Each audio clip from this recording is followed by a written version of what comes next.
মুন্সিগঞ্জের জনগণ মহিউদ্দিন আহমেদকে বলেছেন যে আপনাকে মারানো দেখছেন না, মহিউদ্দিন সাহেব আপনাকে নির্বাচন করতে হবে।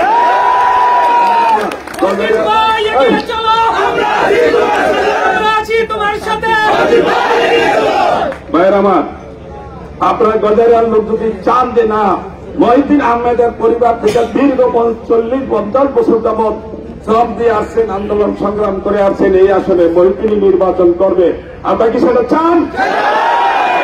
এই আব্দুল্লাহ সাহেব 7বার মনোনয়ন পাইছে দানের শেষ নিয়ে, একবার 5বার নির্বাচিত হয়েছেন। উনি নির্বাচিত হওয়ার আগে হুমকি দেয় না যে দান পাইলে অমুকরে ঢুকতে দিব না, মুন্সিগঞ্জ ঢুকতে দিব না। এটা কিন্তু আব্দুল্লাহ সাহেব করে না, এটা কিন্তু ইতিমধ্যেই করা হয়েছে। আব্দুল্লাহ সাহেবের এই 7টা নির্বাচনে একটা গুলি ব্যয় করতে হয় না, একটা বুলেট ব্যয় করতে হয় না, কাউকে সালাবাঞ্চিত বলতে হয় নাই, কোন রকমের কোন প্রতিকতা বলতে হয় নাই।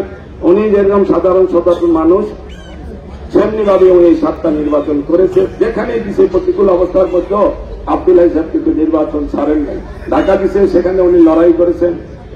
এই তখনকার 111 সরকারের স্বতন্ত্র না হলে উনি ঢাকায়ও পাশ করতেন। উনি অত্যন্ত জনপ্রিয় ছিলেন, ওইখানে পাশ করার কথা ছিল, কিন্তু ভোট গণনা পর দেখি যে আমরা খারাপ। এটা একটা স্বতন্ত্র ছিল। আরেকটা ছিল ওই যে কি জানি রাত্রের ভোট আল্লাহ রহমতে রাতে 9টা আগে 10টার আগে শেষ করে গেছে। তো আগে ভর্তি করতে আমাদের সেন্টারে 12টা ভোট চাইছে, ভর্তি করতে আপার মগায় মুখ্যমন্ত্রী যারা প্রতিবন্ধী তাদেরকে ধরে নিয়ে রেখে দিতে। তো যাই হোক, এমন একটা লোক দীর্ঘ সময় নির্বাচন করেছেন, রাজনীতি করেছেন, বুলেট ব্যবহার করতে হবে। আপনারা বিশ্বাস করেন, আমি তখন মক্কায় যখন এই কথা শুনলাম যে মনোনয়ন অন্যদিকে চলে গেছে, মহিউদ্দিন ভাইকে দেওয়া হয় নাই, তখন মানে কষ্ট লাগছে অবশ্যই। তারপর একটা সিদ্ধান্তহীনতা করতেছিলাম যে কি করব, এখন আমাদের করণীয় কি, আমরা সিদ্ধান্ত নিতে পারি না। কিন্তু আপনারা যতই কথা বলেন, এই যে জামালদের গুলি আমাকে সিদ্ধান্ত নিতে সাহায্য করেছে। অবশ্যই মহিউদ্দিন আহমেদের আসন থেকে মুন্সিগঞ্জের জনগণ মহিউদ্দিন আহমেদকে বলেছেন যে আপনাকে মারানো দেখছেন না, মহিউদ্দিন সাহেব আপনাকে নির্বাচন করতে হবে।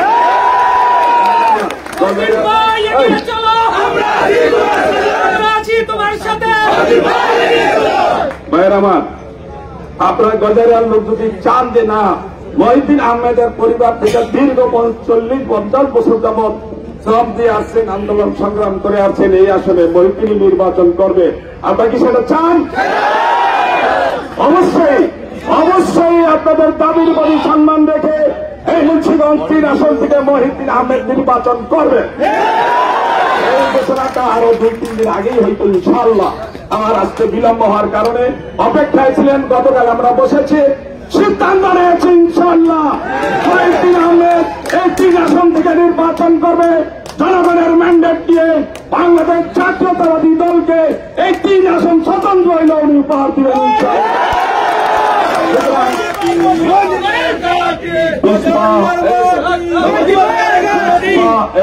পিছপা হওয়ার কোন সুযোগ নাই, হাল্লা চিল্লা করারও দরকার নাই। কথাটা বোঝেন। আজকে থেকে যে মেসেজটা দেওয়া হইল, ঘরে ঘরে চলে যান, আব্দুল ভাইয়ের সালাম দেন, মহিউদ্দিন ভাইয়ের সালাম দেন, গজারিয়া বিএনপি নেতৃবৃন্দ আমরা আছি, আমাদের সালাম ঘরে ঘরে পৌঁছান যে মহিউদ্দিন সাহেব ইনশাআল্লাহ এই 3 আসন থেকে নির্বাচন করবেন। যত প্রতিকূলতার হোক, সব প্রতিকূলতা মোকাবিলা করে আপনাদের দোয়া এবং সমর্থন দিয়ে অবশ্যই মহিউদ্দিন আহমেদ এই আসন থেকে নির্বাচন করবেন। ক্লিয়ার। কিন্তু একটা কথা হচ্ছে, বুলেটের জবাব বুলেট দিয়ে দিবেন না। তার কাছে হেতাম আছে, ভোটের সময় দেখাই দিবেন।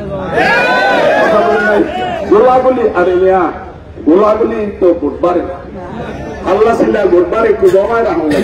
বোর্ডের কৌশল আর একটা, ফেসবুকে যদি সব ভোট দিয়ে লাইতো তো কত লোক এমপি বানা লাইতো, আমাদের দেশের গাফার মনে এমপি হইতে হবে, কিন্তু ফেসবুক পৌঁছে না। যে আমি দেখি মানুষ কি মনে করে, আমরা কথা বাড়াবো না। আমাদের কথা হচ্ছে, আমরা কথা বলবো, সমস্ত কথাগুলোর জবাব দেওয়া হবে। নির্বাচনের সময় কথা কম করলে লাভ বেশি, কথা বলেন নাই, এই জন্য অনেক বেশি কর করে না, ঠিক না। একটা মেসেজ দিলাম, নির্বাচন ইনশাআল্লাহ করবে, কৌশল নির্ধারণ করেন, জনগণের দ্বারে দ্বারে যান। ওরা যদি মারামারি করতে চায় সেটা কৌশলে প্রতিহত করেন, নিজেরা যাইছে গিয়া মারামারিতে ধরাইবেন না, কথা বলেন নাই। আর মারামারি করবো কি, বলি করবো কি, কথাটা বুঝতে 3.5 লাখ হয়ে যায়, 4 লাখ কেন কয়টা আমাদের দরকার করবে দেখতে কেন মারামারি করবেন ওই যারা আল্লাহ দিলে একজন দিতে পারবেন কি চিন্তা করেন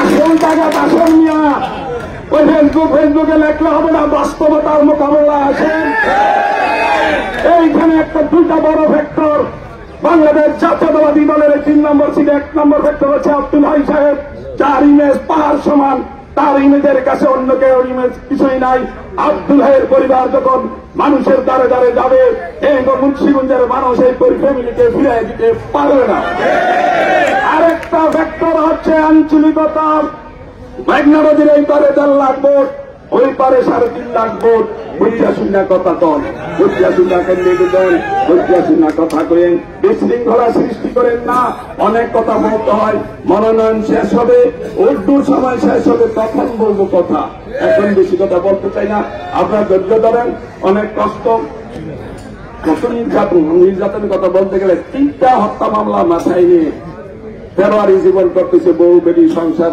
ফলায় থাকতেছে কত নির্যাতন অনেকে ভদর করে আমার একটাই যে নির্যাতন যদি একসাথে করা হয় অনেকের 1 বছরের নির্যাতন এক লগে হবে না তারা এমন একটা ফেসবুক মনে করবেন আমার ভারতেই বিএনপিতে বাড়াইছে আরেকটা মজার কথা শোনেন যেটা আমরা ইত্যাদি আলোচনা হইতেছে এই মুন্সিগঞ্জ দিনাজপুরে নির্বাচনটা ঘোষণা করে মনোনয়নটা ঘোষণার পরে জেলখানার মধ্যে আওয়ামী লীগের সবচেয়ে বড় নেতা মিষ্টি বিতরণ করছেন যারা জেল আছে দিঘায় দেখেন আওয়ামী লীগের অনেক নেতা মিষ্টি বিতরণ করছে ফেসিস্টরা অনেকে গাঠি বস্তা গুছাইতেছে ফলাইছিল আবার এলাকায় মামার বাড়ির আবদার দেখা হবে ওনারা এত উৎফুল্ল কেন এই কথাটা কে জানি এত করেছিল এত উৎফুল্ল কেন আওয়ামী লীগ নমিনেশন যদি সঠিক হইত তাহলে আওয়ামী লীগ এত উৎফুল্ল হওয়ার কথা ছিল না আওয়ামী লীগ মিষ্টি বিতরণ করত যেখানে বিএনপির মিষ্টি বিতরণের কথা সেখানে বিতরণ করতেছে কারা সুতরাং আমি আমাদের প্রিয় নেতা মির্জা ফখরুল ইসলাম আলমগীর ওনার অনেক ভক্ত ছিলাম আমরা কিন্তু জানি ওনার কিছু সিদ্ধান্ত বয়সে পারে হোক যেভাবে হোক সিদ্ধান্তগুলি এলোমেলো হচ্ছে কথাবার্তা এলোমেলো হচ্ছে আমরা অনুরোধ করবো সঠিক সিদ্ধান্তে আসেন মুন্সিগঞ্জের মানুষের পালস বোঝেন জনগণের দাবির প্রতি শ্রদ্ধা রেখে মুন্সিগঞ্জের এই নির্বাচন এই 3 আসনের মনোনয়নটা পুনর্বিবেচনার ব্যবস্থা করেন